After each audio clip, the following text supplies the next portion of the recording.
Hi friends, welcome back to the Rise Academy. Friends, APPSC AE ఇంగ్లీష్లో grammar question కనిపించగానే నాకు English grammar రాదు అని భయపడే స్టూడెంట్స్ చాలామంది ఉంటారు. ముఖ్యంగా voice, speech, spot the error లాంటి క్వశ్చన్స్ చూస్తే ఇంకా కన్ఫ్యూజన్ వస్తుంది. కానీ ఈరోజు మనం గ్రామర్ని ఒక డిఫరెంట్ వేలో నేర్చుకుందాం. ముందుగా మీకు ఒక విషయం క్లియర్ చెప్తాను. ఇన్ కేస్ మీకు టెన్సెస్ నేమ్స్ అన్నీ తెలియాల్సిన అవసరం కూడా లేదు. సింపుల్ ప్రెజెంట్ ఏంటి, పాస్ట్ పర్ఫెక్ట్ ఏంటి, కంటిన్యూస్ ఏంటి, ఇవన్నీ కూడా మీకు గుర్తు లేకపోయినా, ఇంతకుముందు మీరు అవి కన్ఫ్యూజన్ ఉన్నా కూడా ఇప్పుడు మనం కొంచెం డిఫరెంట్గా ఈ టాపిక్ని అయితే డీల్ చేద్దాం. రైట్, మన ఫస్ట్ రూల్ ఒకటే, ముందుగా ఇచ్చిన సెంటెన్స్ యొక్క మీనింగ్ అర్థం చేసుకోండి, తర్వాత గ్రామర్ రూల్ చూడండి. అంటే ఇంగ్లీష్ సెంటెన్స్ చూస్తే ముందు దాన్ని తెలుగులో మనసులో చెప్పుకోండి, మీనింగ్ అర్థం చేసుకోండి. ఇప్పుడు మనం సింపుల్ క్వశ్చన్స్ అయితే చూద్దాం.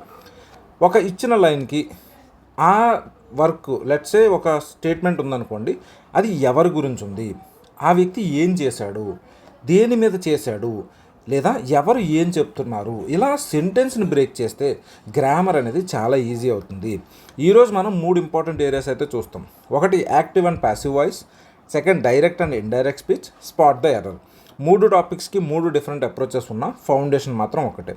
సెంటెన్స్ని అర్థం చేసుకోండి, ప్యాటర్న్ని పట్టుకోండి, ఆన్సర్ని కనుక్కోండి. కాబట్టి ఈ వీడియోలో నేను మొదట గ్రామర్ టెర్మినాలజీ చెప్పను, ముందు ఎగ్జాంపుల్ చూపిస్తాను, మీకు మీనింగ్ అర్థమయ్యేలా చేస్తాను. ఆ తర్వాత దీన్ని గ్రామర్లో ఇలా అంటారని టెర్మినాలజీ చెప్తాను. అప్పుడు రూల్ మీకు ఈజీగా గుర్తుంటుంది. రైట్, మనం మొదట ఒక బేసిక్ ఐడియా చూద్దాం. ఫ్రెండ్స్, ఒక చిన్న ఎగ్జాంపుల్ తీసుకుందాం మనం. Ravi opened the door. ఇది చూసిన వెంటనే తెలుగులో ఏం చెప్తారు మీరు? రవి తలుపు తెరిచాడు. చాలా సింపుల్ స్టేట్మెంటు. ఇప్పుడు నేను 3 క్వశ్చన్స్ అడుగుతాను. ఎవరు తెరిచారు? రవి తెరిచాడు. రవి ఏం చేశాడు? ఓపెన్డ్ అంటే తెరిచాడు. ఏం తెరిచాడు? డోర్ని తెరిచాడు. సో ఇక్కడే మన గ్రామర్ యొక్క ఫౌండేషన్ దాగి ఉంది. ఎవరు అన్నది రవి, ఏం చేశారంటే ఓపెన్డ్, ఏం ఓపెన్ చేశారంటే డోర్. ఇప్పుడు గ్రామర్లో వీటికి నేమ్స్ ఉన్నాయి. ఎవరు పని చేస్తున్నారో ఆ పని చేసే వ్యక్తిని సబ్జెక్ట్ అంటారు, ఏం చేశారో దాన్ని వర్బ్ అంటారు. ఓకే, నెక్స్ట్ దేని మీద ఈ పని చేశారో దాన్ని ఆబ్జెక్ట్ అంటారు. So subject, verb, object. Right friends, so ఈ 3 వర్డ్స్ కొత్తగా భయపడాల్సిన లేదు, మనకి మీనింగ్ అయితే అర్థమైంది కదా. సో ఇప్పుడు వాటికి గ్రామర్ నేమ్స్ మాత్రమే పెట్టుకున్నాం. అంటే ఒక లైన్ గుర్తుపెట్టుకోండి, ముందు మీనింగ్ తెలుసుకోవాలి, తర్వాత టెర్మినాలజీ అర్థం చేసుకోండి. ఇంకొక ఎగ్జాంపుల్ చూసామనుకోండి, let's say the boy kicked the ball అందాం. ఓకే, సో ఇక్కడ తెలుగులో మీనింగ్ ఏంటి? బాయ్ కిక్డ్ ద బాల్ అంటే ఆ అబ్బాయి బంతిని తన్నాడు. రైట్, ఎవరు తన్నారు? ఆ అబ్బాయి తన్నాడు కాబట్టి ఇతను సబ్జెక్ట్ అవుతాడు. కిక్డ్ తన్నాడు కాబట్టి ఇది వెర్బ్ అవుతుంది. ద బాల్ అంటున్నాం కాబట్టి ఇది ఆబ్జెక్ట్ అవుతుంది. వస్తువు ఏంటంటే ఆబ్జెక్ట్. రైట్, ఎగ్జామ్లో సెంటెన్స్ ఎంత పెద్దగా ఉన్నా ఇదే మెథడ్ని యూస్ చేయండి. మొత్తం సెంటెన్స్ చూసి కన్ఫ్యూజ్ అవ్వకండి. ఎవరు, ఏం చేశారు, దేనిపైన చేశారు, ఈ 3 క్వశ్చన్స్ అడగండి. రైట్, ఇప్పుడు మనం ఈ ఐడియాని యాక్టివ్ అండ్ ప్యాసివ్ వాయిసెస్లో ఎలా యూస్ చేయాలో చూద్దాం. ఫ్రెండ్స్, ఈ స్లైడ్లో మనకి 3 ఇంపార్టెంట్ ఏరియాస్ అయితే కనిపిస్తాయి. ఫస్ట్ది వచ్చేసి యాక్టివ్ అండ్ ప్యాసివ్ వాయిస్, సెకండ్ది direct and indirect speech, third వచ్చేసి స్పాట్ ద ఎర్రర్. ఫస్ట్ మనం యాక్టివ్ అండ్ ప్యాసివ్ వాయిస్ని సింపుల్ మీనింగ్లో అర్థం చేసుకుందాం. ఇందాక మనం ఏదైతే ఎగ్జాంపుల్ తీసుకున్నామో, Ravi opened the door. Right, Ravi ఏం చేశాడు? Opened the door. ఇది మన సెంటెన్స్. రైట్, ఇక్కడ మనం ఫోకస్ ఎవరిపైన ఉంది? ఎవరి గురించి మాట్లాడుతున్నాం మనం? రవి గురించి మాట్లాడుతున్నాం. ఎందుకంటే రవి ఆ పని చేశాడు. ఇప్పుడు ఇదే విషయాన్ని the door was opened by Ravi, రివర్స్లో the door was opened by Ravi అన్నామనుకోండి, మీనింగ్ మారుతుందా? మారట్లేదు. అంటే తలుపు అతను తీశాడు, తలుపు అతనిచే తీయబడింది, మీనింగ్ అయితే మారట్లేదు. రైట్, కాకపోతే ఫోకస్ రవి మీద కాదు, డోర్ మీదకి వెళ్ళింది. అంటే సెంటెన్స్ని చెప్పే యాంగిల్ మారింది. ఇదే యాక్టివ్ నుంచి ప్యాసివ్ వాయిస్. చాలా సింపుల్గా చెప్పాలంటే యాక్టివ్లో ఎవరు పని చేశారో అని వస్తుంది, ప్యాసివ్లో పని దేని మీద జరిగిందో అది ఫస్ట్ వస్తుంది. ఇదే ఫస్ట్ పిల్లర్. ఇలా మీరు గుర్తుపెట్టుకుంటే యాక్టివ్ ప్యాసివ్ వాయిస్ చాలా ఈజీగా గుర్తుంటుంది. సెకండ్ది ఏంటంటే డైరెక్ట్ అండ్ ఇండైరెక్ట్ స్పీచ్. ఇది కూడా మీనింగ్ తోటే చూద్దాం. రవి ఏమన్నాడంటే, Ravi said I am tired. Okay, Ravi said I am tired అన్నాడు. ఇక్కడ దీని మీనింగ్ ఏంటి? నేను అలిసిపోయాను అన్నాడు. ఇప్పుడు మీరు ఇంకొకరితో రవి ఏం చెప్పాడో చెప్తున్నారు. Ravi said that he was tired. ఇక్కడ మనం రవి చెప్పిన విషయాన్ని రిపోర్ట్ చేస్తున్నాం. ఇక్కడ ఏం మారిందో తర్వాత డీటెయిల్గా చూద్దాం. కానీ ఇప్పటికీ ఒక ఐడియా, డైరెక్ట్ అంటే అతను చెప్పిన మాటలు, ఇండైరెక్ట్ అంటే అతను చెప్పిన విషయాన్ని మనం వేరే వాళ్ళకి చెప్పడం. రైట్, ఇంతే మీనింగ్ అయితే ఇదే ఫ్రెండ్స్. డైరెక్ట్ అంటే డైరెక్ట్ అతను చెప్తాడు, ఇండైరెక్ట్ అంటే అదే విషయాన్ని మనం వేరే వాళ్ళకి కన్వే చేసేటట్టు చెప్తాము. ఇది డైరెక్ట్ అండ్ ఇండైరెక్ట్ యొక్క మీనింగ్ అనమాట. థర్డ్ది వస్తే మనకి స్పాట్ ద ఎర్రర్. ఇక్కడ మన పని చాలా సింపుల్. హానెస్ట్గా చెప్పాలంటే సెంటెన్స్ ఇస్తారు, మనల్ని అడగాలి ఈ సెంటెన్స్లో ఏమైనా తప్పు ఉందా. ఎగ్జాంపుల్కి let's say he go to the school everyday. Meaning అర్థమవుతుంది కదా, అతను ప్రతిరోజు స్కూల్కి వెళ్తాడు. కానీ ఇంగ్లీష్లో ఏదో తప్పు ఉంది. ఎందుకుంది? ఎవరు వెళ్తున్నారు? హీ అనేది ఒక వ్యక్తి, అంతే కదా. అయితే గోకి సరైన ఫామ్ ఉండాలి. He go to school everyday కాదు, హీ గోస్ టు స్కూల్. రోజు వెళ్తాడు, కంటిన్యూస్ కాబట్టి హీ గోస్ టు స్కూల్. ఇదే గ్రామర్లో సబ్జెక్ట్ వెర్బ్ అగ్రిమెంట్ అంటారు. సబ్జెక్ట్ వెర్బ్ అగ్రిమెంట్ అంటారు. రైట్. సో సబ్జెక్ట్కి వెర్బ్ అగ్రి అవ్వాలన్నమాట. కానీ పేరు మొదట్లో గుర్తులేకపోయినా పర్వాలేదు, కాన్సెప్ట్ అయితే అర్థం చేసుకోండి. ఒక వ్యక్తి అయితే అతనికి సరిపోయే వెర్బ్ యూజ్ చేయాలి, అంతే. సో ఫ్రెండ్స్, ఈరోజు మన స్ట్రాటజీ ఏంటంటే మీనింగ్ ఫస్ట్, రూల్ అనేది నెక్స్ట్. ఇప్పుడు యాక్టివ్ నుంచి ప్యాసివ్ వాయిస్కి ఎగ్జాక్ట్లీ ఎలా మార్చాలో చూద్దాం. ఓకే, ఇప్పుడు ఒక సెంటెన్స్ తీసుకుందాం. Ravi writes a letter. రాస్తాను, రవి రైట్స్ ఏ లెటర్. ఇది మనకు ఒక సెంటెన్స్ ఇచ్చారు. సో ముందుగా మనం దీని తెలుగులో మీనింగ్ అర్థం చేసుకుంటే, రవి ఒక ఉత్తరం రాస్తాడు. రైట్స్ ఏ లెటర్, రాస్తాడు. ఇప్పుడు 3 క్వశ్చన్స్. ఎవరు రాస్తున్నారు? రవి రాస్తున్నాడు, తో సబ్జెక్ట్ అవుతాడు. ఏం చేస్తున్నాడు? రాస్తున్నాడు, రైటింగ్ కాబట్టి ఇది వెర్బ్ అవుతుంది. ఏం రాస్తున్నాడు? లెటర్ రాస్తున్నాడు కాబట్టి ఇది ఆబ్జెక్ట్ అవుతుంది. Subject verb object, perfect. ఇప్పుడు క్వశ్చన్ ఏంటంటే, ఇదే మీనింగ్ని రవి మీద కాకుండా లెటర్ మీద ఫోకస్ చేస్తూ ఎలా చెప్పాలి? A letter is written by Ravi అంటే ఆబ్జెక్ట్ ఫస్ట్కి వస్తుంది. A letter is written by Ravi. Right, ఇది ప్యాసివ్ సెంటెన్స్. ఇప్పుడు ఈ స్టేట్మెంట్ ఎలా వచ్చిందో స్టెప్ బై స్టెప్ చూద్దాం. ఫస్ట్, ఏ లెటర్ ఏదైతే ఆబ్జెక్ట్ ఉందో దాన్ని మనం ఫస్ట్కి తీసుకొచ్చాము. ఇక్కడ మీకు ఒక కలర్ కోడ్ చూస్తాను. సో ఇక్కడ ఏదైతే ఏ లెటర్ ఆబ్జెక్ట్ ఉందో దాన్ని మనం ఫస్ట్కి తీసుకొచ్చాము. రైట్, ఎందుకంటే ఇప్పుడు ఫోకస్ దేని మీద ఉంది? సెకండ్ ఆబ్జెక్ట్ మీద ఉంది. సో ఆబ్జెక్ట్ ఇక్కడ ఫస్ట్ వస్తుంది. నెక్స్ట్, రైట్స్ అనే యాక్షన్ ఏదైతే వెర్బ్ ఉందో దాన్ని రిటర్న్గా మార్చామని అంటే ఇక్కడ రిటర్న్ అనేది వెర్బ్ యొక్క V3 ఫార్మ్ ఉండాలి. ఇది టెక్నికల్ టర్మ్. కానీ ఇప్పటికి ఒక విషయం గుర్తుపెట్టుకోండి, ప్యాసివ్లో మెయిన్ యాక్షన్ వర్డ్ సాధారణంగా V3 ఫామ్లో ఉంటుంది. రైట్. థర్డ్ వచ్చి ఈజ్ వచ్చింది. ఇక్కడ ఈజ్ అని రాసాం కదా, ఇది ఎందుకు వచ్చిందో ఇప్పుడే ఒకసారి మనం టెన్స్ నేమ్స్తో కన్ఫ్యూజ్ చేయాల్సిన అవసరం లేదు. సెంటెన్స్లో రాస్తాడు అనే రెగ్యులర్ కరెంట్ యాక్షన్ మీనింగ్ ఉంది కాబట్టి ఈజ్ రిటర్న్ స్ట్రక్చర్ అయితే వచ్చిందనమాట. So Ravi writes a letter అనేది a letter is written by Ravi అని అవుతుంది. సో ఇక్కడ మనం ఇంకొక ఎగ్జాంపుల్ తీసుకుందాము. రైట్, ఇంకొక ఎగ్జాంపుల్ ఏం తీసుకుందాం అని అంటే, ఇతను రాస్తున్నాడు కదా, రాసేసింది ఒకటి తీసుకుందాం. So Ravi wrote a letter. ఇక్కడ స్టేట్మెంట్లో రవి రోట్ ఏ లెటర్, ఇది మనకి స్టేట్మెంట్ ఇచ్చారు. దీని తెలుగు మీనింగ్ ఏంటి? రవి ఒక ఉత్తరం రాశాడు అంటే ఆల్రెడీ రాసేసాడు అనమాట, పాస్ట్ టెన్స్. సో ఇప్పుడు ఫోకస్ మనం మళ్ళీ ఒకసారి సేమ్ స్ట్రాటజీ యూస్ చేద్దాము. ఫోకస్ మనం దేని మీద పెట్టాలి? లెటర్ మీద పెట్టాలి కాబట్టి లెటర్ని ఫస్ట్ తీసుకురండి. ఏ లెటర్ ఫస్ట్ సింపుల్గా ఏ లెటర్ స్టార్ట్ చేసేయండి. ఆప్షన్స్లో ఏ లెటర్తో లేని అని ఎలిమినేట్ చేసేయచ్చు. ఏ లెటరు మనకు వస్తుంది. తర్వాత మనకి ఇది V3 ఫామ్. రోట్ అంటే రిటర్న్, ఇందాకలాగా రైట్ అన్న రోట్ అన్న రిటర్న్ అనేది V3 ఫామ్ కాబట్టి రిటర్న్ అని మనం రాసుకుందాము. సో ఏ లెటర్, ఇక్కడ బ్లాంక్లో ఏం రావాలో మనం చూద్దాము. ఏ లెటర్ రిటర్న్, ఎవరు రాశారు? సబ్జెక్ట్ అనేది లాస్ట్కి వెళ్ళిపోద్ది కాబట్టి బై రవి. ఇక్కడ వరకు ఓకే. రైట్, ఇక్కడ వరకు మనం క్లియర్గా ఉన్నాం. అయితే ఇక్కడ మనకి ఈ ఫిల్ ఇన్ ద బ్లాంక్లో ఏం పెట్టాలి? ఇందాక ఈజ్ పెట్టాము, a letter is written by Ravi అని పెట్టాము. కానీ ఇక్కడ ఆల్రెడీ రాసేసాడు. సో ఇక్కడ ఈజ్ బదులు పాస్ట్ టెన్స్, ఈజ్కి పాస్ట్ టెన్స్ ఏమవుతుంది? వజ్ అవుతుంది. సో ఇక్కడ మీరు సింపుల్గా వజ్ అని రాసుకోండి. ఎందుకంటే ఒరిజినల్ మీనింగ్లో రాశాడు అంటే ఆల్రెడీ హ్యాపెండ్ అనమాట.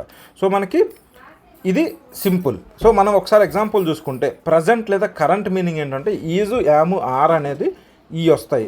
ఆల్రెడీ హ్యాపెన్ అంటే పాస్ట్ దానికి వజ్ వర్ వస్తాయి. ఒకటి ఉంటే వజ్ వస్తుంది, ఎక్కువ ఉంటే వర్ వస్తుంది. రైట్, WERE ఎక్కువ ఉంటే వర్ రాయాలన్నమాట. సో ఇలా గుర్తుపెట్టుకోండి. రైట్, ఇక్కడ మనం ఆల్రెడీ టెన్స్ నేమ్స్ చెప్పకుండా మీనింగ్ తోటే డిఫరెన్స్ అయితే అర్థం చేసుకోవచ్చు అనమాట. ఇంకొక ఎగ్జాంపుల్ కూడా మనం చూసి మూవ్ ఆన్ అవుతాము. రైట్, ఇంకొక ఎగ్జాంపుల్ ఏంటంటే they built the house. They built the house. So ఈ స్టేట్మెంట్లో చెప్పండి సబ్జెక్ట్ ఏమవుతుంది? They. Right, verb built, object the house. So మనకి సింపుల్గా ఇది ఫస్ట్కి వచ్చేస్తుంది. సో మనకి ఫస్ట్కి వస్తుంది కాబట్టి అదేమవుతుంది? The house. The house. Right, ఇక్కడ మనకి ఆబ్జెక్ట్ ఏదైతే ఉందో అది ఫస్ట్కి వచ్చేస్తుంది. నెక్స్ట్ బ్లాంక్ పెట్టేసుకోండి. బిల్ట్కి V3 బిల్టే ఉంటుంది. బిల్ట్ వస్తుంది. So the house built by them. Right, వాళ్ళు కాబట్టి ఇది లాస్ట్కి వచ్చేస్తుంది. దే దెమ్ అయిపోతుంది. సో ఇక్కడ ఏం పెట్టాలి? రైట్, ద హౌస్ బిల్ట్ అనేది ఆల్రెడీ V2 కాబట్టి ఆల్రెడీ అయిపోయినట్టు. సో వజ్ వస్తుంది. సింగిల్ కాబట్టి హౌస్ సింగిల్ కాబట్టి వజ్ వస్తుంది. The house was built by them. Simple. చూసారా, మీనింగ్ సేమ్, యాంగిల్ చేంజ్ అవుతుంది. ఇక్కడ ఒక సూపర్ మెమరీ ట్రిక్ ఏంటంటే పనిని ఎవరు చేశారు? రైట్, అది మనకి సబ్జెక్ట్ అవుతుంది. ఫస్ట్లో మనకి ఏమైంది? రవి చేశాడు కాబట్టి రవి సబ్జెక్ట్ అయింది. తర్వాత వాళ్ళు దే కాబట్టి వాళ్ళు ఇక్కడ మనకి దెమ్ అవుతారు. సింపుల్. ఇంకొక ఇంపార్టెంట్ పాయింట్ ఏంటంటే active sentence Ravi writes a letter. ప్యాసివ్లో a letter is written by Ravi. ఇక్కడ లెటర్ ముందుకు వచ్చింది. రైట్, ఎందుకంటే జస్ట్ ఫోకస్ మార్చాము. యాక్టివ్లో సబ్జెక్ట్ వెర్బ్ అయింది, సబ్జెక్ట్ లాస్ట్కి వెళ్ళింది, ఆబ్జెక్ట్ ఫస్ట్కి వచ్చింది. సింపుల్. రైట్ ఫ్రెండ్స్, ఇలా మనం ఈజీగా సాల్వ్ చేయొచ్చు. అంటే యాక్టివ్ వాయిస్లో సబ్జెక్ట్ వెర్బ్ ఆబ్జెక్ట్ ఉంటే ప్యాసివ్ వాయిస్లో ఆబ్జెక్ట్ ముందుకు వస్తుంది. V3 ఫార్మ్ ఆఫ్ వెర్బ్ రాస్తాము, హెల్పింగ్ వెర్బ్ రాస్తాము, బై లేదా దానికి సంబంధించిన బీ ఫామ్ రాస్తాము, లాస్ట్లో సబ్జెక్ట్ రాస్తాము. అంటే సబ్జెక్ట్ వెర్బ్ ఆబ్జెక్ట్ ట్రిక్ అనమాట. కానీ మీరు ఈ ఫామ్లని బ్లైండ్గా మెమరైజ్ చేయాల్సిన అవసరం లేదు. మనం ముందుగా చెప్పుకున్నట్లు ఎవరు చేశారు, ఏం చేశారు, దేని మీద చేశారు, ఆ తర్వాత మనం ఫోకస్ ఎక్కడ పెట్టాలి అనేది తెలుస్తుంది అనమాట. సో ఇది ప్యాసివ్ అయితే ఆబ్జెక్ట్ ముందుకు వచ్చేస్తుంది. రైట్, నెక్స్ట్ స్లైడ్లో ఒక ఇంపార్టెంట్ డౌట్ని సాల్వ్ చేద్దాం. ఈజ్ ఎప్పుడు వాడాలి, వాజ్ ఎప్పుడు వాడాలి, బీయింగ్ ఎప్పుడు వాడాలి, బీన్ ఎప్పుడు వాడాలి, దానికోసం మనం టెన్స్ నేమ్స్ని బట్టి పట్టాల్సిన అవసరం లేకుండా మీనింగ్తోనే అర్థం చేసుకునే ప్రయత్నం అయితే చేద్దాము. రైట్, ఇప్పుడు మనం వాయిస్ రిమైనింగ్ ఇంపార్టెంట్ ప్యాటర్న్ని మీనింగ్ ఆధారంగానే అర్థం చేసుకుందాం. రైట్, మనం టెన్స్ నేమ్స్ కనుక కన్ఫ్యూజ్ అవుతున్నా మెమరైజ్ చేయకుండానే పని ఎప్పుడు ఎలా జరుగుతుంది అనే మీనింగ్ పట్టుకుని ఆన్సర్ ఎలా వస్తుందో చూద్దాం. రైట్ ఫ్రెండ్స్, ఒక చిన్న డౌట్ ఇందాక మనం ఏదైతే చెప్పుకున్నామో దాంట్లోనే a letter is written by రవిలో ఈజ్ ఎందుకు వచ్చింది, a letter was written by రవిలో వాజ్ ఎందుకు వచ్చింది, ఇది అర్థం చేసుకోవడానికి ముందుగా మనం సింపుల్గా సెంటెన్సెస్ని మీనింగ్ చూద్దాం. Right, Ravi writes a letter అంటే రవి ఒక ఉత్తరం రాస్తాడు.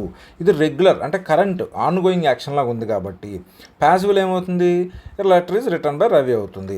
అదే ఇంకొక స్టేట్మెంట్ ఏమన్నా మనం రవి రోట్ ఏ లెటర్ అంటే రవి ఒక ఉత్తరం రాసేసాడు, ఆల్రెడీ అయిపోయింది, పని ఆల్రెడీ జరిగిపోయింది. సో అయిపోయిన పనికి వాజ్ వస్తుంది. So A letter was written by Ravi.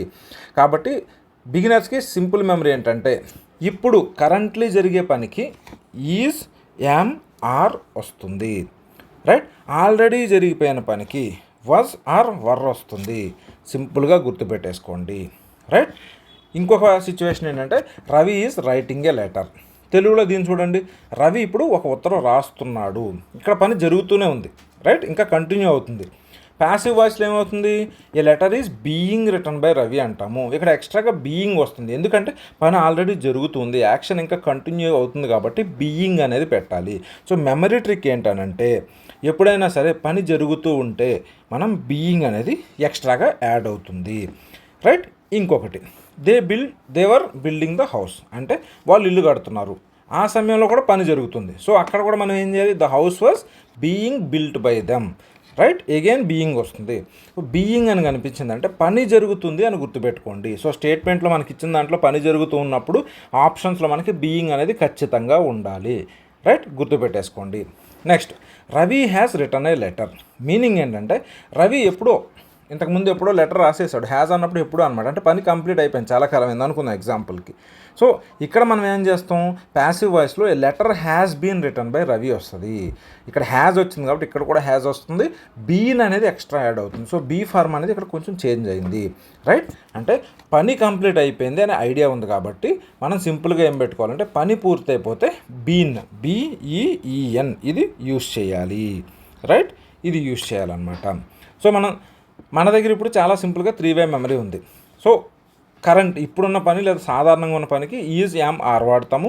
పని పూర్తయిపోతే బీన్ వాడతాము. పని జరుగుతూ ఉంటే బీయింగ్ వాడతాము, రైట్. టెక్నికల్ గ్రామర్లో వీటికి టెన్సెస్ నేమ్స్ ఉంటాయి, కానీ మీరు ఫస్ట్ నేమ్స్ గుర్తుపెట్టుకోవాలని అవసరం లేదు, మీనింగ్ని గుర్తుపెట్టుకుంటే స్ట్రక్చర్ అయితే గుర్తొస్తుంది. ఇప్పుడు ఒక క్విక్ టెస్ట్ అయితే చూద్దాం మనం, right. Food is being cooked అంటే ఆహారం వండబడుతుంది, అంటే యాక్షన్ జరుగుతుంది, రైట్. సో బీయింగ్ అనే వర్డ్ ఉంటుంది. The work has been completed అంటే పని పూర్తి అయిపోయింది, సో బీన్ అనేది వస్తుంది, B E E N. Next the door was opened, meaning ఏంటి, తలుపు తెరవబడింది, రైట్, అంటే ఆల్రెడీ అయిపోయింది, సో ఇక్కడ వాజ్ వస్తుంది. ఇదే ట్రిక్ అనమాట. మరొక గోల్డెన్ రూల్ మాత్రం తప్పకుండా గుర్తుపెట్టుకోండి, ప్యాసివ్ వాయిస్లో మెయిన్ యాక్షన్ వర్డ్, యాక్షన్ ఏదైతే ఉందో అది V3 ఫామ్లో ఉంటుంది. ఎగ్జాంపుల్కి రైట్ అనేది ఏమవుతుంది, రిటర్న్ అవుతుంది. ఈట్ అనేది ఏమవుతుంది, ఈటెన్ అవుతుంది. బిల్డ్ అనేది బిల్ట్ అవుతుంది. కంప్లీట్ అనేది కంప్లీటెడ్ అవుతుంది. ఇప్పుడు మనం ఏపీపీఎస్సీ క్వశ్చన్స్తో దీన్ని టెస్ట్ చేద్దాము, రైట్ ఫ్రెండ్స్. సో ఇక్కడ క్వశ్చన్ చూడండి, the letter was written by her, దీన్ని యాక్టివ్లోకి మార్చాలి. ముందుగా మనం ఇంగ్లీష్ గ్రామర్ నేమ్ గురించి ఆలోచించకుండా తెలుగులో మీనింగ్ అయితే చూద్దాము. The letter was written by her అంటే ఆమె ఉత్తరం రాసింది. ఇప్పుడు మనకి 3 క్వశ్చన్స్ ఏంటి, ఎవరు రాశారు, ఆమె, షీ, రైట్. నెక్స్ట్ ఏం రాసింది, లెటర్ రాసింది. ఏం చేసింది, రాసింది, రాసింది కదా, రైట్ చేసింది, రైట్. ఇక్కడ మనం రివర్స్లో రాసుకోవాలి. సో ఇక్కడ మనకు చూసుకోండి ఏమవుతుంది, లెటర్ అనేది లాస్ట్కి వెళ్ళిపోద్ది, హెర్ అనేది షీ అవుతుంది కాబట్టి షీ ఫస్ట్కి వస్తుంది. సో 4 ఆప్షన్స్లో షీ ఉంది కాబట్టి మనం ఎలిమినేట్ అయితే చేయలేము. సో షీ అనేది ఫస్ట్ వస్తుంది, బ్లాంక్ పెట్టుకుందాము, రైట్.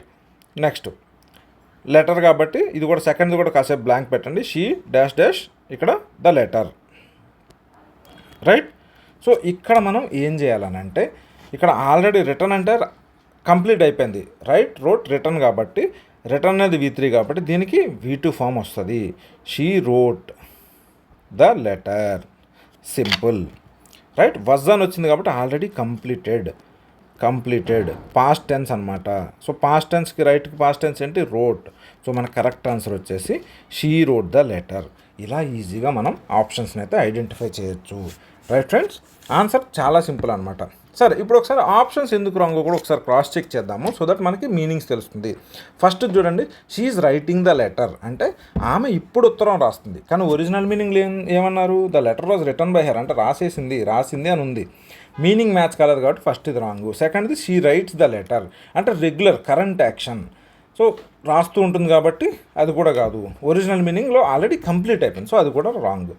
లాస్ట్ చూడండి, she has written the letter అంటే ఆ ఉత్తరం ఎప్పుడో రాసేసింది, కంప్లీటెడ్గా రిటర్న్ ఆన్సర్ వస్తుంది కాబట్టి అది ఒరిజినల్ క్వశ్చన్కి ఆప్షన్ మ్యాచ్ కావట్లేదు.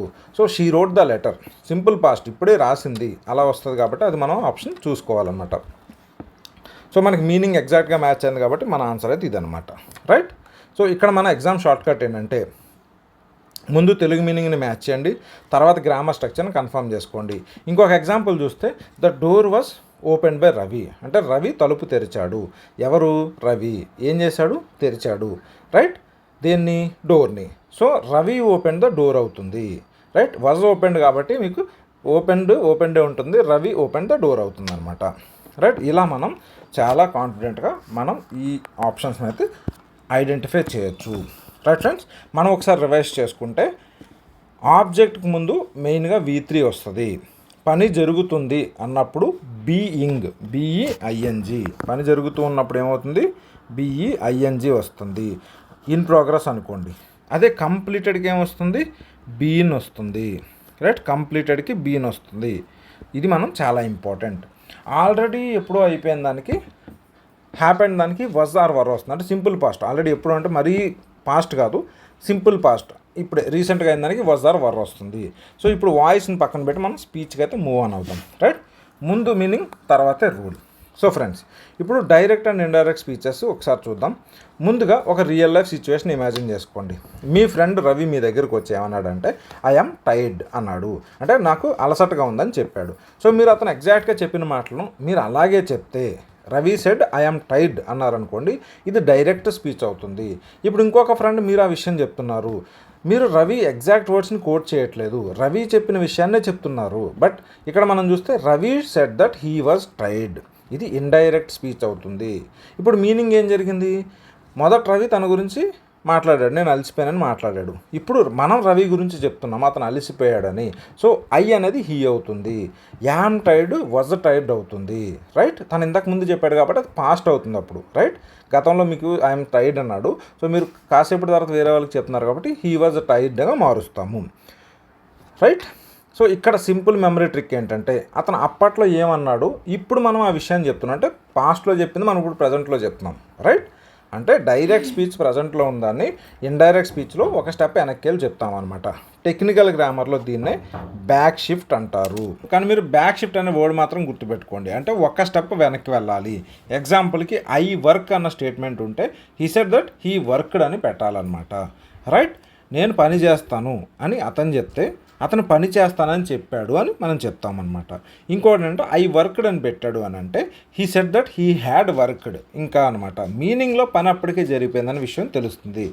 సో మనం రిపోర్ట్ చేసేటప్పుడు ఇంకొంచెం వెనక్కి వెళ్ళి చెప్పాలన్నమాట. రైట్, ఇంకొకటి ఏమవుతుంది, ఐ విల్ కమ్ అని ఉందనుకోండి, he said that he would come అంటారు. విల్ అనేది వుడ్ అవుతుంది. అదేవిధంగా కెన్ అనేది కుడ్ అవుతుంది. మే అనేది మైట్ అవుతుంది. ఇది మీరు బాగా గుర్తుపెట్టుకోండి. సో బ్యాక్ షిఫ్ట్లో ప్రజెంట్ పాస్ట్ అవుతుంది, పాస్ట్ పర్ఫెక్ట్ అవుతుంది. మే మైట్ అవుతుంది, విల్ వుడ్ అవుతుంది, కెన్ కుడ్ అవుతుంది. ఈ మీరు బాగా గుర్తుపెట్టుకోండి. రైట్, నెక్స్ట్ వచ్చేసి ఒక ఎగ్జాంపుల్ తీసుకోండి. రవి ఏమన్నాడంటే ఐ విల్ కమ్ టుమారో అన్నాడు, అంటే నేను రేపు వస్తాను అని చెప్పాడు. అప్పుడు మనం ఆ మాటని రిపోర్ట్ చేయడానికి ఎలా చెప్తాము? టుమారో అనేది ఏమవుతుంది, టుమారో మనం చెప్పేటప్పుడు ద నెక్స్ట్ డే అని చెప్పాలి. ఆ రోజు అతను ద నెక్స్ట్ డే వస్తానన్నాడు, అంటే తర్వాత రోజు వస్తానన్నాడు అని చెప్పాలన్నమాట. రైట్, టుడే అన్నది దట్ డే అవుతుంది, టుమారో అనేది ద నెక్స్ట్ డే అవుతుంది, నవ్ అన్నది దెన్ అవుతుంది, ఎందుకంటే పాస్ట్ కాబట్టి. దీనికి మెమరీ ట్రిక్ ఏంటంటే డైరెక్ట్లో దగ్గర ఉన్నప్పుడు ఇండైరెక్ట్లో దూరంగా ఉంటుంది. టుడే అనేది దట్ డే, నవ్ అనేది దెన్, టుమారో అనేది ద నెక్స్ట్ డే. ఇక నారేషన్లో 3 థింగ్స్ని అయితే చెక్ చేయండి. ఏం మారింది, రైట్, ఎవరు మాట్లాడుతున్నారు, ప్రొనౌను, ఎప్పుడు చెప్పబడింది, టైం గుర్తుపెట్టుకోండి. నెక్స్ట్ టెన్స్ చూడండి. Right, TPT, tense, pronoun, time, ఇవి చూస్తే మనకి క్లియర్ అవుతుంది అనమాట. ఇప్పుడు ఒకసారి ఏపీఎస్సీ క్వశ్చన్తో దీన్ని ఒకసారి టెస్ట్ చేసి చూద్దాం మనం. రైట్, ఇక్కడ క్వశ్చన్ ఏమి ఇచ్చారు చూడండి. He said I am tired అంటే ముందుగా తెలుగు మీనింగ్ ఏంటి, అతను నేను అలిసిపోయాను అని చెప్పాడు. ఇప్పుడు మనం ఈ మాటని విని ఇండైరెక్ట్గా చెప్తున్నాం. ఎవరు మాట్లాడారు, హీ. అయితే ఐ అనేది ఏమవుతుంది, హీ అవుతుంది అనమాట. సో ఐ అనేది హీ అవుతుంది. సెకండ్ యామ్ టైర్డ్ అంటే నేను అలిసిపోయానని చెప్పాడు. సో అక్కడ కంటిన్యూషన్ కాబట్టి ప్రజెంట్ కాబట్టి మనం పాస్ట్కి తీసుకెళ్ళాలి, వజ్ అనాలి, యామ్ వజ్ అవుతుంది అనమాట. So he said that he was tired అనేది ఆన్సర్ అవుతుంది. ఇప్పుడు ఒకసారి ఆప్షన్స్ని అయితే చూద్దాం. రైట్, ఎలా మనకి ఆప్షన్స్ నుంచి ఎలిమినేట్ చేసే అవకాశం ఉందేమో అని. ఆప్షన్ 2 చూడండి. He said that I was tired. ఇక్కడ ఐ ఎవరు, మనం అవుతుంది. రైట్, సో అతను ఏమన్నాడు, నేను నీరసంగా అలిసిపోయానని చెప్తున్నాడు. సో ఐ అని ఉండకూడదు కదా, సో ఐ అనేది రాంగ్ అనమాట. సో సెకండ్ది కాదు. రైట్, థర్డ్ ఆప్షన్ చూడండి. He told that he is tired. So మనకి అక్కడ continuation I am tired current కాబట్టి ఇక్కడ హీ ఈజ్ టైర్డ్ అనేది రాదు, ఈజ్ రాదు, వజ్ వస్తుంది. సో ఈజ్ కూడా రాదు, ఒక స్టెప్ వెనక్కి వెళ్ళాలనుకున్నాం కదా. సో ఈజ్ ఇక్కడ రాదు కాబట్టి ఫోర్త్ ఆప్షన్లో కూడా ఈజ్ ఉంది, అది కూడా రాదు. He said he is tired, he told that he is tired, ఇది కాదు. మనకి he said that he was tired మనకు కరెక్ట్ ఆన్సర్ అవుతుంది. రైట్, వాజ్ అనేది ఇంపార్టెంట్, ఐ అనేది ఉండకూడదు, ఈజ్ అనేది ఉండకూడదు. సో మనం ఏదైతే రూల్ చేసుకున్నామో దాన్ని బట్టి మనం ఇలా ఆన్సర్ని అయితే చేయొచ్చు అనమాట. రైట్ ఫ్రెండ్స్, సో ఒకేసారి మనం ఈ 3 చేంజెస్ చేసాము. నరేషన్లో ప్యానిక్ అవ్వకండి, ముందు తెలుగు మీనింగ్ తీసుకోండి, తర్వాత ఎవరు మాట్లాడారు, ఏం చెప్పారు, ఎప్పుడు చెప్పారు, ఇవి గుర్తుపెట్టుకోండి. రైట్, తర్వాత ప్రొనౌన్ని చేంజ్ చేయండి, బ్యాక్ షిఫ్ట్ చేయండి, టైం మార్కర్ని చేంజ్ చేయండి. సో ఫ్రెండ్స్, ఇప్పటివరకు మనం వాయిస్లో కూడా మీనింగ్తో ఆన్సర్ని అయితే కనుక్కున్నాము, స్పీచ్లో కూడా మీనింగ్ తోటే ఆన్సర్ని అయితే కనుక్కున్నాము. ఇంకా చివరి మేజర్ టాపిక్ ఏంటంటే స్పాట్ ద ఎర్రర్. ఇక్కడ కూడా మనం సిమిలర్ ట్రిక్నే యూస్ చేస్తాము. ముందుగా మనం సెంటెన్స్ మీనింగ్, తర్వాత ఎవరు ఏం చేస్తున్నారని దాన్ని తీసుకొని ఎర్రర్ని అయితే పట్టుకునే ప్రయత్నం అయితే చేద్దాం. Friends, spot the error question అంటే ఒక సింపుల్ గేమ్. మనకు ఒక సెంటెన్స్ ఇస్తారు, దాంట్లో ఏదో ఒక చోట మిస్టేక్ ఉంటుంది, మన పని ఆ మిస్టేక్ని పట్టుకోవడం. కానీ బిగినర్స్ ఇక్కడ ఒక కామన్ మిస్టేక్ చేస్తారు. సెంటెన్స్ చదివి నాకు కరెక్ట్గానే అనిపిస్తుందని ఆన్సర్ చేస్తారు. అలా చేయకండి. ముందుగా సెంటెన్స్ మీనింగ్ అర్థం చేసుకోండి. తర్వాత ఒక చిన్న డిటెక్టివ్ చెక్ అయితే చేస్తే మనకి తెలిసిపోతుంది. ముందుగా ఎవరు, తర్వాత ఏం చేస్తున్నారు, తర్వాత ఏది, ఇవి మనకి ఏదైతే ఇందాక సబ్జెక్ట్ వెర్బ్ ఆబ్జెక్ట్ అనుకున్నామో అవి కనిపెట్టాలి. ఎగ్జాంపుల్కి he go to school everyday. ఇక్కడ మీనింగ్ ఏంటి చూస్తే అతను ప్రతిరోజు స్కూల్కి వెళ్తాడు. మీనింగ్ క్లియర్గా ఉంది. కానీ క్వశ్చన్ ఏంటంటే ఎవరు వెళ్తున్నారు? హీ, రైట్, ఒక వ్యక్తి. హీ అనేది సింగిల్ పర్సన్. ఏం చేస్తున్నాడు? గో. ఇక్కడ ప్రాబ్లం ఏంటంటే హీతో గో రాదు, గోస్ వస్తుంది. సింగులర్ పర్సన్కి goes, right. He goes to school everyday. ఇక్కడ ఇప్పుడు మనం గ్రామర్ టెర్మినాలజీలో దీన్నే సబ్జెక్ట్ వెర్బ్ అగ్రిమెంట్ అంటారు. పేరు గుర్తుపెట్టకపోయినా ప్రాబ్లం లేదు, కానీ మీకు కాన్సెప్ట్ అర్థం కావాలి. ఒక వ్యక్తి అయితే దానికి సరిపడే వెర్బ్ కావాలి. ఇంకొక ఎగ్జాంపుల్ చూడండి, she is interested on music, right. Telugu meaning ఏంటి? ఆమెకి మ్యూజిక్పై ఆసక్తి కలిగింది. ఇప్పుడు మీనింగ్ ఓకే. ఇక్కడ మనం ఒకసారి ఎవరు? షీ. ఏంటి? Interest, verb interest. Subject verb పెద్ద ప్రాబ్లం లేదు. షీ ఈజ్ ఇంట్రెస్టెడ్, ఇక్కడ వరకు బాగానే ఉంది. సబ్జెక్ట్ వెర్బ్ మ్యాచ్ అవుతున్నాయి. అయితే ఇక్కడ చిన్న వర్డ్ చూద్దాం. ఆన్ మ్యూజిక్ అంటున్నాడు. ఇంట్రెస్టెడ్తో సాధారణంగా ఏ ప్రపోజిషన్ వస్తుంది? ఇంట్రెస్టెడ్ ఇన్ వస్తుంది. So she is interested in music అనాలి. ఇదే స్పాట్ ద ఎర్రర్లో ఇంకొక కామన్ ఏరియా ఏంటంటే ప్రిపోజిషన్. సో ఎగ్జాంపుల్ ఏంటంటే he gave me many advices, right. అతను నాకు చాలా సలహాలు ఇచ్చాడు అనేది మీనింగ్లో ప్రాబ్లం లేదు ఇక్కడ. కానీ అడ్వైజ్ని ఇంగ్లీష్లో ప్రోరల్ చేయడానికి డైరెక్ట్గా ఎస్ పెట్టము. సో అడ్వైజెస్ అనేది రాంగ్ అవుతుంది. ఇక్కడ గ్రామర్ ఏరియా ఏంటంటే నౌన్. అందుకే ఫ్రెండ్స్ స్పాట్ ద ఎర్రర్లో సింపుల్ మెమరీ కోడ్ గుర్తుపెట్టుకుందాం. ఎస్పిటిఎన్. ఎస్పిటిఎన్. ఎస్ అంటే సబ్జెక్ట్, ఎవరు, అది వెర్బ్కి మ్యాచ్ అవుతుందా లేదా చెక్ చేసుకోండి. పి అంటే ప్రిపోజిషన్ ఉందా లేదా, సరైన ప్రిపోజిషన్.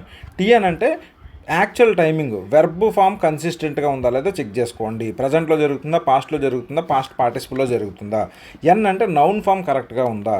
క్వశ్చన్లో మిస్టేక్ వెంటనే కనిపించకపోతే ఈ 4 ప్లేసెస్ చెక్ చేయండి, మీకు ఆన్సర్ దొరుకుతుంది. ఇంకొక ఎగ్జామ్ ట్రిక్ ఏంటంటే 4 ఆప్షన్స్ ఉంటే కరెక్ట్ ఆన్సర్ని వెతకడం కంటే రాంగ్ ఆప్షన్స్ని ఎలిమినేట్ చేయడం ఫాస్ట్గా చేయొచ్చు. ఒక ఆప్షన్లో నౌన్ మిస్టేక్ అనిపించింది, దాన్ని క్రాస్ చేసేయండి. ఇంకో దాంట్లో ప్రిపోజిషన్ మిస్టేక్ అనిపించింది, దాన్ని క్రాస్ చేసేయండి. మిగిలిన ఆప్షన్స్లో మీకు ఆన్సర్ ఈజీగా కనిపిస్తుంది. సో ఫ్రెండ్స్ స్పాట్ ద ఎర్రర్లో మీనింగ్ ఫస్ట్ చూడండి, తర్వాత ఎస్పిటిఎన్ మనం ఏదైతే subject, preposition, time and noun scan అయితే చేద్దాము. ఇప్పుడు ఈ 4 ఏరియాస్తో ఏపీపీఎస్సీలో చాలా కామన్గా వచ్చే 3 ఏరియాస్ అయితే చూద్దాం, రైట్. మొదటగా సబ్జెక్ట్ వెర్బ్ అగ్రిమెంట్. ఇది చాలా సింపుల్. ఒక వ్యక్తి ఒక వస్తువు అయితే వెర్బ్ కూడా దానికి సరిపోయే ఫామ్లోనే ఉండాలి.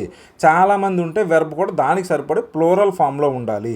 ఎగ్జాంపుల్కి ద బాయ్ ఈజ్ ప్లేయింగ్, తెలుగులో ఆ అబ్బాయి ఆడుతున్నాడు. ఇక్కడ ఒక్కడే అబ్బాయి ఉన్నాడు కాబట్టి ఈజ్ వస్తుంది. ద బాయ్స్ ఆర్ ప్లేయింగ్, చాలామంది బాయ్స్ ఉన్నప్పుడు ఆర్ వస్తుంది. సింపుల్. కానీ ఎగ్జామ్ సెటరు ఇక్కడ ఒక చిన్న ట్రిక్ అయితే చేస్తాడు. సబ్జెక్ట్ మరియు వెర్బ్ మధ్యన ఎక్స్ట్రా వర్డ్స్ పెడతారు. ఎగ్జాంపుల్కి the quality of the products is good. ఇక్కడ ప్రోడక్ట్స్ ప్లూరల్ కదా అని కొంతమంది ఏం చేస్తారంటే ఆర్ అనుకుంటారు. కానీ ముందుగా తెలుగు మీనింగ్ చూడండి. ప్రోడక్ట్స్ యొక్క క్వాలిటీ బాగుంది. ఇక్కడ అసలు విషయం ఏం చెప్తున్నాడు? ప్రోడక్ట్స్ గురించి చెప్పట్లేదు, ప్రోడక్ట్స్ యొక్క క్వాలిటీ చెప్తున్నాడు. క్వాలిటీ అనేది ఇక్కడ సింగులర్, రైట్. క్వాలిటీ ఒక్కటే ఉంటుంది, క్వాలిటీ అంటే మల్టిపుల్ కాదు కదా. So quality of the products is good అనాలి. సో ఏది చెప్తున్నాడో అది ఫోకస్ చేయండి. మధ్యలో ఉన్న ప్రోడక్ట్స్ని తీసుకుంటే మనకి ప్రాబ్లం అయిపోతుంది. అసలు సబ్జెక్ట్ని పట్టుకోవాలి, right. Next the boy along with his friends is playing. ఇక్కడ చూడండి, ఇక్కడ ఫ్రెండ్స్ ప్లోరల్ ఉంది, boy along with his friends అంటున్నాడు. సో మెయిన్ ఏది ఇక్కడ? అలాంగ్ విత్ హిస్ ఫ్రెండ్స్ అనేది ఎక్స్ట్రా ఇన్ఫర్మేషన్, బాయ్ గురించే చెప్తున్నారు, రైట్. ఇక్కడ సెకండ్ టార్గెట్ ఏంటంటే అన్కౌంటబుల్ నౌన్స్ అనమాట. ఇప్పుడు 4 వర్డ్స్ వెరీ ఇంపార్టెంట్. ఒకటి ఇన్ఫర్మేషన్, అడ్వైస్, ఫర్నిచర్, ఎక్విప్మెంట్. వీటిని డైరెక్ట్గా ప్లోరల్ చేయడానికి ఎస్ పెట్టకూడదు. ఇన్ఫర్మేషనే ఉంటుంది, నాట్ ఇన్ఫర్మేషన్స్. అడ్వైజ్ ఉంటుంది, నాట్ అడ్వైజెస్. ఫర్నిచర్ ఉంటుంది, నాట్ ఫర్నిచర్స్. సిమిలర్గా ఎక్విప్మెంట్ అంటే ఓన్లీ ఎక్విప్మెంటే, నాట్ ఎక్విప్మెంట్స్. ఇవి గుర్తుపెట్టుకోవడానికి IAFE ఎస్ వద్దనమాట, IAFE ఇది గుర్తుపెట్టుకోండి, చాలా ఇంపార్టెంట్ మనకి. Information, advice, furniture, equipment, right friends. So ఎగ్జాంపుల్కి చూడండి, she gave me some advice, correct. She gave me some advices అంటే అది రాంగ్ అవుతుంది. వీ నీడ్ మోర్ ఇన్ఫర్మేషన్ అనేది correct. We need more informations అనేది రాంగ్. అదేవిధంగా the office has new furniture, correct. The office has new furnitures అనేది wrong. ఇలా మీరు ఈజీగా గుర్తుపెట్టండి, ఈ ఎగ్జామ్లో రిపీట్ అయినటువంటి questions, right. Next quantity specifically చెప్పాలంటే pieces of information, pieces of advice అని చెప్తారు, రైట్. మూడో టార్గెట్ అంటే నెక్స్ట్ మనకి ప్రిపోజిషన్స్ చూద్దాం. సో ఇక్కడ ఇండివిజువల్ వర్డ్స్ని కాకుండా పెయిర్స్గా గుర్తుపెట్టుకోండి. ఇంట్రెస్టెడ్ అని వచ్చినప్పుడు దాని తర్వాత ఇన్ వస్తుంది, ఇంట్రెస్టెడ్ ఇన్. అదేవిధంగా గుడ్ అని వచ్చింది అనుకోండి, she is good at something, ఆ గుడ్ ఎట్ అనేది గుర్తుపెట్టుకోవాలి. నెక్స్ట్ అవేర్ ఆఫ్, ఇది కూడా చాలా ఇంపార్టెంట్. బీ అవేర్ ఆఫ్ డాగ్ అంటారు కదా, సో అవేర్ ఆఫ్ డాగ్లో అలా మీరు గుర్తుపెట్టుకోండి. Next he's addicted to coffee, addicted అని వచ్చినప్పుడు టు వస్తుంది, సో ఇది చాలా ఇంపార్టెంట్. నెక్స్ట్ వచ్చేసి డిపెండ్ ఆన్, డిపెండ్ ఎవరి మీద అవుతాం, on something, so depend on వస్తుంది. సో ఈ 4 words interested in, good at, aware of, addicted to, depend on, ఇవి మీరు బాగా గుర్తుపెట్టుకోండి. ఎగ్జామ్ పాయింట్ ఆఫ్ వ్యూలో చాలా చాలా very much important, right. Next వచ్చేసి ఎగ్జాంపుల్స్ చూసుకుంటే he's good at English, she is interested in music, he's aware of the problem, he's addicted to smoking. ఇక్కడ ఒక కామన్ ఎగ్జామ్ డిస్టింక్షన్ ఏంటంటే బిట్వీన్ అంటే ఇద్దరి మధ్యలో, ఎమాంగ్ అన్న వర్డ్ వస్తే ఒక గ్రూప్లో చాలామంది మధ్య అనమాట, రైట్. ఇది కూడా మీరు చాలా ఇంపార్టెంట్గా గుర్తుపెట్టుకోండి. The agreement is between Ravi and Sita, ఇద్దరే ఉన్నారు కాబట్టి బిట్వీన్ వస్తుంది. The teacher distributed the books among the students, అంటే చాలామంది ఉన్నారు కాబట్టి గ్రూప్ ఉంది కాబట్టి ఎమాంగ్ వాడాలి, రైట్. గ్రూప్లో ఎమాంగ్ వాడాలి కాబట్టి స్పాట్ ద ఎర్రర్లో మనకి 3 మేజర్ టార్గెట్స్ గుర్తుపెట్టుకోండి. ఫస్ట్ది సబ్జెక్ట్ వర్బ్ అగ్రిమెంట్, సెకండ్ది అన్కౌంటబుల్ నౌన్స్, థర్డ్ది ప్రిపోజిషన్స్. ఇప్పుడు ఇవే రూల్స్ మనకి ఏపీఎస్సీ ఎగ్జామ్స్లో అప్లై చేసి క్వశ్చన్ అయితే సాల్వ్ చేయడానికి ట్రై చేద్దాం. ఇక్కడ క్వశ్చన్ చూడండి, he gave me several important informations about the upcoming project which help me prepare A comprehensive report. మన సెంటెన్స్ మీనింగ్ చూస్తే అతను అప్కమింగ్ ప్రాజెక్ట్ గురించి నాకు చాలా ముఖ్యమైన ఇన్ఫర్మేషన్ ఇచ్చాడు అంటాము. మీనింగ్ పర్ఫెక్ట్గా ఉంది, కానీ ఇక్కడ డిటెక్టివ్ మోడ్లోకి వెళ్ళిపోదాం. ఎవరిచ్చారు, హీ. ఏం చేశాడు, గేవ్. ప్రాబ్లం కనిపించట్లేదు, హీ గేవ్ బాగానే ఉంది, ఇక్కడ వరకు సబ్జెక్ట్ వరకు మ్యాచ్ అవుతుంది. ఇప్పుడు సెంటెన్స్లో నౌన్స్ చూద్దాం. Project, report, informations. ఇందులో సస్పిషియస్గా ఏది ఉంది, ఇన్ఫర్మేషన్స్, ఎందుకంటే ఇన్ఫర్మేషన్స్లో ఎస్ ఉండదు, ఇన్ఫర్మేషనే ఉండాలి. సో పార్ట్ ఏలో ప్రాబ్లం ఉంది, అలా మనం ఐడెంటిఫై చేసేయచ్చు, రైట్. లేదా మనకి సెవరల్ ఇన్ఫర్మేషన్ చెప్పాలంటే సెవరల్ పీసెస్ ఆఫ్ ఇన్ఫర్మేషన్ అని చెప్తాము, రైట్. ఇది గుర్తుపెట్టుకోండి. మనం ఇందాక ఏదైతే ఇంపార్టెంట్ అని చెప్పుకున్నామో చాలాసార్లు రిపీట్ అవుతుంది అన్నమాట, అందుకే అవి క్లియర్గా మీకు మెన్షన్ చేయడం జరిగింది. ఇక్కడ ఒక బిగినర్ డౌట్ కూడా వస్తుంది, సార్ సెవరల్ అంటే చాలా కదా, మరి ప్లోరల్ ఎందుకు పెట్టకూడదు అని.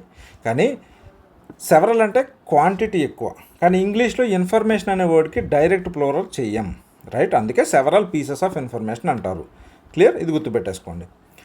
నెక్స్ట్ ఎగ్జామ్లో ఇవి యూస్ చేస్తే డైరెక్ట్గా మార్క్స్ సేవ్ చేయొచ్చు. ఏంటది, IAFE. ఇందాక ఏవైతే 4 వర్డ్స్ చెప్పుకున్నామో ఇన్ఫర్మేషన్, అడ్వైజ్, ఫర్నిచర్, ఎక్విప్మెంట్, వీటికి ఎస్ రాదు. ఎగ్జామ్లో మార్క్స్ సేవ్ చేసుకోవచ్చు ఫ్రెండ్స్ వీటితో. ఇప్పుడు నెక్స్ట్ క్వశ్చన్ ఏంటంటే నౌన్ ట్రాప్ కాదు, ఎవరు వాళ్ళకి సరిపోయే వెర్బ్ ఉందా లేదా అనే ట్రాప్ అయితే చూద్దాం. సో ఇప్పుడు సెంటెన్స్ చూడండి, the new software update are design to fix several critical bugs. ముందుగా తెలుగు మీనింగ్ ఏంటి, కొత్త సాఫ్ట్వేర్ అప్డేట్ కొన్ని ఇంపార్టెంట్ బగ్స్ని ఫిక్స్ చేయడానికి డిజైన్ చేయబడింది అని చెప్తాం. మీనింగ్ ఓకే, బాగానే ఉంది ఇంచుమించు. ఇప్పుడు మన క్వశ్చన్స్, ఏం డిజైన్ చేయబడింది, new software update. Main word ఏంటి ఇక్కడ, అప్డేట్. ఒక్కటే అప్డేట్, రైట్. ఒక సాఫ్ట్వేర్ అప్డేట్స్ అనలే, అప్డేట్స్ అంటే ప్లోరల్, అప్డేట్ అన్నారు కాబట్టి సింగులరు. నెక్స్ట్ వర్బ్ ఏమైంది చూడండి, ఆర్ డిజైన్డ్.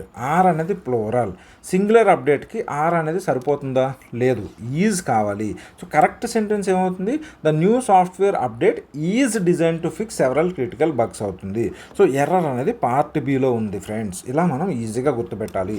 ఇక్కడ మనం గ్రామర్ టెర్మినాలజీలో చెప్పాలంటే సబ్జెక్ట్ వర్బ్ అగ్రిమెంట్ అంటాము, కానీ బిగినర్కి సింపుల్గా చెప్పాలంటే ఒకటైతే దానికి సరిపోయే వెర్బ్ వాడాలి, ప్లోరల్ మల్టిపుల్ చాలా ఉంటే వాటికి సరిపోయే వెర్బ్ వాడాలి.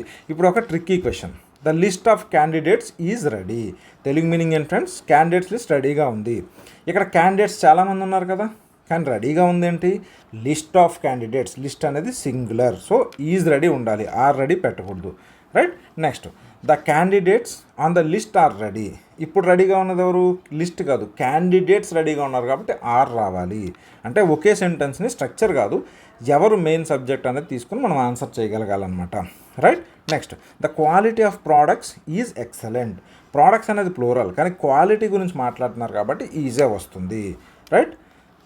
సో ఇక్కడ ఒక స్ట్రాంగ్ మెమరీ ట్రిక్ ఏంటంటే వెర్బ్కి దగ్గరగా ఉన్న వర్డ్ చూడకండి, సబ్జెక్ట్ని కనిపెట్టండి. అసలు సబ్జెక్ట్ దేని గురించి చెప్తున్నారు అని గుర్తుపెట్టుకోండి. ఇంకా సింపుల్ ఏంటంటే ఆఫ్ తర్వాత ఉన్న నౌన్ని వెర్బ్ డిసైడ్ చేయదు. ద క్వాలిటీ ఆఫ్ ప్రోడక్ట్స్ అన్నప్పుడు ప్రోడక్ట్ కాదు, మనకి quality important. The list of candidates అన్నప్పుడు లిస్టే important. The group of students అన్నప్పుడు గ్రూపే ఇంపార్టెంట్. ఇలా ఇప్పుడు స్పాట్ ద ఎర్రర్స్ టాపిక్ మొత్తాన్ని ఒక చిన్న ఫార్ములాతో క్లోజ్ చేద్దాం. సెంటెన్స్ చూడండి, మీనింగ్ చూడండి, తర్వాత ఎవరు ఏం చేస్తున్నారు, వాళ్ళు ఒక్కరు ఉన్నారా చాలామంది ఉన్నారా, తర్వాత మనకి SPTN, right? Subject verb match అవుతుందా, ప్రిపోజిషన్ కరెక్ట్గా ఉందా, ఈ వెర్బ్ యొక్క టైమింగ్ కరెక్ట్గా ఉందా, నౌన్స్ కరెక్ట్ ఫామ్లో ఉన్నాయా, అంతే. అన్కౌంటబుల్ నౌన్స్ పక్కన పెట్టేసేయండి. ఇక్కడ మనం చూసుకుంటే IIFEకి ఎస్ ఉండదు, ఇన్ఫర్మేషన్, అడ్వైస్, ఫర్నిచర్, ఎక్విప్మెంట్కి ఎస్ ఉండదు. ఇవి గుర్తుంటే స్పాట్ ద ఎర్రర్లో చాలా కామన్ ట్రాప్స్ని క్యాష్ చేయగలుగుతారు. ఫ్రెండ్స్, ఇప్పుడు మనం మొత్తం 3 పిల్లర్స్ని కంప్లీట్ చేసాం. వాయిస్లో మీనింగ్ చూసి ఫోకస్ మాస్టర్ నేర్చుకున్నాం. స్పీచ్లో ఎవరు ఏం చెప్పారు, ఇప్పుడు మనం ఎలా రిపోర్ట్ చేస్తున్నామో చూసాం. స్పాట్ ద ఎర్రర్లో మీనింగ్తో పాటు సెంటెన్స్ స్ట్రక్చర్ని స్కాన్ చేయడం నేర్చుకున్నాం. ఇక ఫైనల్ పార్ట్లో మనం థియరీ ఆల్మోస్ట్ ఏముండదు, మొత్తం వీడియోలో నేర్చుకుందాన్ని చాలా సింపుల్గా ఒకసారి షార్ట్కట్లో రివైజ్ చేసి ఎగ్జామ్స్లో క్వశ్చన్ కనిపించినప్పుడు ఎగ్జాక్ట్గా ఏం చేయాలో ప్రాక్టికల్ స్ట్రాటజీ అయితే చూద్దాం. రైట్ ఫ్రెండ్స్, ఇది మనకి ఇక ఫైనల్ పార్ట్. ఇక్కడ కొత్త కాన్సెప్ట్స్ మనం ఏం పెట్టకుండా సింపుల్గా చూసుకుందాం. రైట్, ఒకసారి మొత్తం ఒక చిన్న వీడియోని బ్రెయిన్లో చిన్నగా ప్యాక్ చేసుకుందాం. ఫస్ట్ వాయిస్ గురించి మాట్లాడుకున్నాం. మనకి గ్రామర్ టెర్మినాలజీ మొత్తం గుర్తుండాల్సిన అవసరం లేదు. ఒక సెంటెన్స్ ఇచ్చారనుకుంటే దాన్ని ఫస్ట్ మీరు ఏం చేశారు, సబ్జెక్ట్, వెర్బ్, ఆబ్జెక్ట్ కింద డివైడ్ చేసుకొని దాని నుంచి మీరు రివర్స్ చేసుకున్నారు. ఆబ్జెక్ట్ ఫస్ట్ వస్తుంది, సబ్జెక్ట్ V3 ఫామ్కి వెళ్తుంది, దాని తర్వాత మీకు అక్కడ ఒరిజినల్ సబ్జెక్ట్ ఇక్కడికి వస్తుంది. రైట్, ఎగ్జాంపుల్కి చూసుకుంటే రవి రైట్స్ ఏ లెటర్ అంటే రవి ఒక ఉత్తరం రాస్తాడు. ఎవరు, రవి రైట్స్ లెటర్. అప్పుడు ఏమవుతుంది, a letter is written by Ravi. Writes అన్నాడు కాబట్టి రిటర్న్ బై రవి వస్తుంది. రైట్, ఫోకస్ ఎక్కడ ఉందో మనం చూసుకోవాలన్నమాట. రైట్ అనేది రిటర్న్ అవుతుంది, బిల్డ్ అనేది బిల్ట్ అవుతుంది, ఈట్ అనేది ఈటన్ అవుతుంది. రైట్, స్పెషల్ కేసెస్ కనుక మనం చూసుకుంటే పని జరుగుతుంది అనిపిస్తే బీయింగ్, BEING గుర్తుపెట్టుకోండి. A letter is being written అంటే లెటర్ రాయబడుతూ ఉంది. పని పూర్తయిన ఐడియాకి been, BEEN. A letter has been written అంటే లెటర్ రాసేయడం పూర్తయింది. రైట్, ఇలా మనం గుర్తుపెట్టుకోవాలి. రైట్ ఫ్రెండ్స్, మనం నెక్స్ట్ మాట్లాడుకున్న టాపిక్ ఏంటంటే డైరెక్ట్ అండ్ ఇండైరెక్ట్ స్పీచ్. ఇక్కడ ఫస్ట్ క్వశ్చన్ ఎవరు మాట్లాడారు. Let's say Ravi said I'm tired అన్నప్పుడు రవి మాట్లాడుతున్నాడు. అతను ఐ అన్నాడు కాబట్టి మనం హీ కింద మార్చాలి. యామ్ అన్నాడు కాబట్టి వాజ్ కింద మార్చాలి. Ravi said that he was tired. ఇది గుర్తుపెట్టేసుకోండి. రైట్, నెక్స్ట్ ఇక్కడ మనకి విల్ వుడ్ అవుతుంది, కెన్ కుడ్ అవుతుంది, మే మైట్ అవుతుంది, టుడే దట్ డే అవుతుంది, టుమారో ద నెక్స్ట్ డే అవుతుంది, నవ్ అనేది దెన్ అవుతుంది. ఫైనల్గా స్పాట్ ద ఎర్రర్లో సెంటెన్స్ చూసి మీనింగ్ని అయితే అర్థం చేసుకోండి. తర్వాత ఎవరు చేస్తున్నారు, ఏం చేస్తున్నారు, ఒక్కరా చాలామంది అనేది గుర్తుపెట్టుకోండి. SPTN subject verb matching, preposition, tense, verb timing, noun, uncountable నౌన్స్కి. రైట్, నెక్స్ట్ IIFEకి ఎస్ ఉండదు, ఇన్ఫర్మేషన్, అడ్వైస్, ఫర్నిచర్, ఎక్విప్మెంట్. వీటికి ఫ్లోరల్ కనిపిస్తే ఎస్ పెట్టారా లేదా చెక్ చేసుకోండి. రైట్, నెక్స్ట్ ఇవి మనకి చాలా చాలా ఇంపార్టెంట్ అనమాట. ఫ్రెండ్స్, ఈ వీడియో చివరిలో ఒక హానెస్ట్ విషయం చెప్తాను. ఈ రూల్స్ అన్నీ మీకు అర్థమయ్యాయి, ఎగ్జాంపుల్స్ కూడా చూసారు. కానీ ఇంతవరకు చూసినంత మాత్రాన ఎగ్జామ్లో ఆటోమేటిక్గా ఆన్సర్ రావడం మొదలవ్వదు. ప్రాక్టీస్ చేయండి, ఒక సింపుల్ ఎక్సర్సైజ్ చేయండి. సో మీరు ఒక బైసికల్ నేర్చుకుందాం అనుకుంటున్నారు అనుకోండి, బైసికల్ ఎలా బ్యాలెన్స్ చేయాలో ఒకళ్ళు ఎక్స్ప్లెయిన్ చేశారు, థియరీ అర్థమైంది, అంతేనా, సరిపోదు. మీరు బైసికల్ ఎక్కాలి, కొంచెం బ్యాలెన్స్ తప్పుతుంది, మళ్ళీ ట్రై చేయాలి. సో ప్రాక్టీస్ చేయండి. ఈ రిమైనింగ్ 10 డేస్లో కొంచెం ఈ గ్రామర్ రూల్స్ ఏవైతే మనం డిస్కస్ చేసుకున్నామో ఓన్లీ అరౌండ్ దీస్ థింగ్స్నే మీరు ప్రాక్టీస్ చేయండి. ఎడిషనల్గా మీరేం ప్రాక్టీస్ చేయాల్సిన అవసరం లేదు. జస్ట్ ఈ టాపిక్స్ కనుక మనం ప్రాక్టీస్ చేస్తే ఒక 10 క్వాలిటీ క్వశ్చన్స్ చేసినా సరిపోతుంది. కానీ ప్రాపర్గా అనలైజ్ చేయండి. మొదట యాక్యురసీ ఇంపార్టెంట్, తర్వాతే స్పీడ్ అనేది. Right, accuracy first, speed next. ఇంకొక ఇంపార్టెంట్ టిప్ ఏంటంటే ఒకే క్వశ్చన్ చూసి ఆన్సర్ చేసి వదిలేయకండి. రాంగ్ ఆన్సర్ అయ్యి ఉంటే ఎందుకు రాంగ్ అని అర్థం చేసుకోండి. రైట్, సిమిలర్ కాన్సెప్ట్స్ని కొంచెం మార్చి ఇవ్వచ్చు. సో అవి మీరు కేర్ఫుల్గా చూసుకోండి. రైట్ ఫ్రెండ్స్, ప్యాటర్న్ రికగ్నైజ్ చేయడం స్టార్ట్ చేయండి. అండ్ ఫైనల్గా మెయిన్గా మీరు ఈ వీడియో మొత్తంలో గుర్తుపెట్టుకోవాల్సిన విషయాలు ఏంటంటే వాయిస్, స్పీచ్, స్పాట్ ద ఎర్రర్కి సంబంధించి ఏవైతే టెక్నిక్స్ ఉన్నాయో అవి మాత్రం గుర్తుపెట్టుకోండి, సరిపోతుంది. రైట్ ఫ్రెండ్స్, మీరు ఈరోజు నేర్చుకున్న ప్యాటర్న్స్తో కొన్ని క్వశ్చన్స్ని సాల్వ్ చేయండి. తప్పులు వస్తే వాటిని నోట్ చేసుకోండి, మళ్ళీ సాల్వ్ చేయండి. అలా ఒక్కొక్క ప్యాటర్న్ మీకు ఫెమిలియర్ అవుతుంది. ఒక్క రోజు వరకు గ్రామర్ అంటే భయం అనిపిస్తుంది, కానీ ఈ వీడియో చూసిన తర్వాత మీకు ప్రాక్టీస్తో అదే క్వశ్చన్ చూస్తే అరే ఇది నాకు తెలుసు సార్ ఇక్కడ ఇలా చెప్పారు కదా అనే ఫీలింగ్ అయితే వస్తుంది. సో అదే మన గోల్ ఫ్రెండ్స్. ఏపీపీఎస్సీ ఏఈ ప్రిపరేషన్లో ప్రతి మార్క్ ఇంపార్టెంట్ కాబట్టి గ్రామర్ని డిఫికల్ట్ సబ్జెక్ట్గా కాకుండా ప్యాటర్న్ గేమ్లా చూడండి. మీనింగ్ అర్థం చేసుకోండి, ప్యాటర్న్ పట్టుకోండి, ప్రాక్టీస్ చేయండి, మార్క్స్ సెక్యూర్ చేయండి. All the very best for your APPSC AE preparation friends. Final English video అయితే నెక్స్ట్ వీడియో ఇమీడియట్గా తీసుకొస్తాం. దాంతో మనకి ఇంగ్లీష్ కూడా మనం కంప్లీట్ చేసుకుంటాము. నెక్స్ట్ ఏమైనా పెండింగ్ టాపిక్స్ ఉన్నా కూడా మనం వాటిని డిస్కస్ చేసుకుందాము. అండ్ ఎగ్జామ్ మనకి దగ్గరికి వస్తుంది కాబట్టి ప్రీవియస్ ఇయర్ క్వశ్చన్స్ని మళ్ళీ ప్రాక్టీస్ చేయండి. చదివిన టాపిక్స్ని రివైజ్ చేసుకోండి. మోస్ట్లీ కొత్త టాపిక్స్ కాకుండా రివిజన్ మీద ఫోకస్ పెట్టండి. ఆల్రెడీ మనం కంప్యూటర్కి సంబంధించి 5 మార్క్స్ డిస్కస్ చేసుకున్నాం. ఆ వీడియోస్ కూడా ఖచ్చితంగా చూడండి. అవి మీకు 5 మార్క్స్ వచ్చే అవకాశం చాలా ఎక్కువగా ఉంది. ఇంగ్లీష్కి ఈ వీడియోస్ అయితే మీరు ప్రాక్టీస్ చేయండి. వీటితో పాటు ప్రాక్టీస్ కూడా చేయండి. Right friends, all the very best. Let's see you in the next video.